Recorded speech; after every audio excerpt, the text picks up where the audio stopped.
Алдымен көзге түртсе көргісіз қараңғылық пен мылқау тыныштық болды.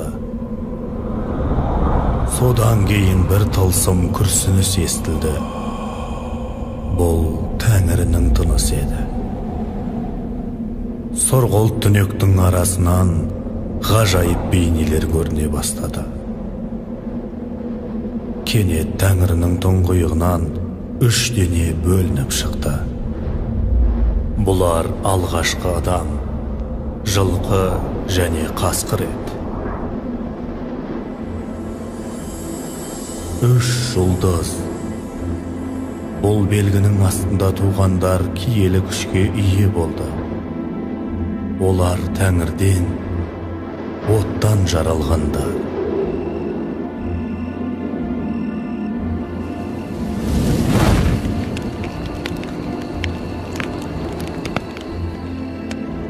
Бүгін хан ордасында мызғымас тыныштық орнаған. Қайралған суық қарудың, кісінеген аттың даусы естілмейді. Мылқау тыныштық. Бұл түн, қаралы түн. Сардарлар үнсіз, сарбаздар үнсіз. 300-дің айбынды ханы Абылайда үнсіз. Бүгін ханның сенімді серігі мәңгілікке көз жұмды. Бұл кәрі тұлпар көк балақ еді.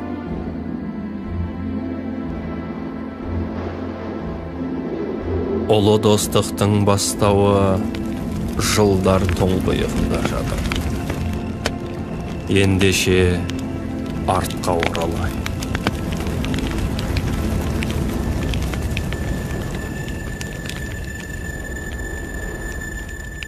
Бұл қазақ даласындағы аласапыран кез еді.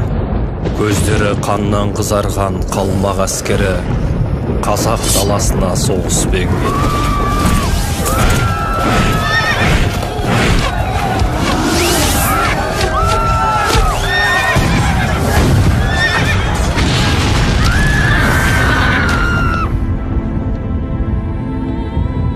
Адамдықтан безген жалмауыздар гүлге толы даланы күлге орады. Берекесі мол елдің керекесін қиратып шаңырағын шайқалтты. Соңғы үміттің оты өшкен кезде шыр еткен нәрестенің даусы естілді. Бұл азаттық пен бостандықтың даусы еді. Өмірге Тәңір отынан жаралған батыр келді. Батыр туса сенімді серігі болар, тұлпарда қоса туады. Осынау аңыраған заманда Тәңірдің отынан жаралған тағы бір жұлдыз өмірге келді. Бұл жабайы тарпаңнан туған көк балақ еді.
Сағым жылдар өтіп жатты.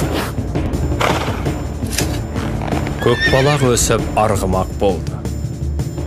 Бала ер жетіп, құрыштай жігіт болды. Екеуі де туған жердің қасиетін бойларына сіңіріп өсті. Тау оларға сарқылмас күшін берді. Су тартылмас жігерін берді. Жел тоқталмас ұшқырлығын берді. Екеуі де ел қорғауға дайын болды.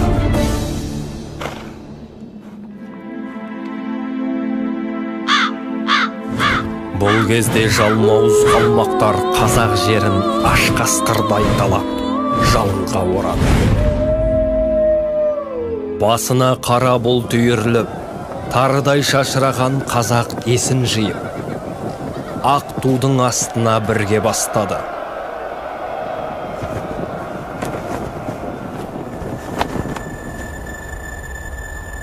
Ел тағдырын шешетін ақтық шайқас болар күнді жетті.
Бұл ұлы халықтың ұлы жеңісі еді.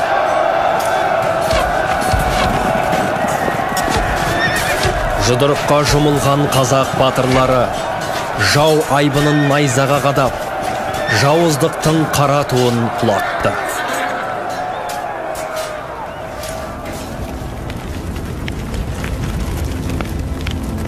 Адал достықтың басы осылай басталған еді. жаугершілік шайқастарды бірге кештік. Өз міндетімізді орындадық. Біз Тәңірінің отты денесінен жаралдық. Соңғы сәтіміз келгенде сол шыққан нәсіліміз отқа қайта ораламыз. Қайнап жатқан от теңізге жанарыңды тік. Оның сыбырына құлақ түр. Бұл Тәңірінің күбірімен тынысы.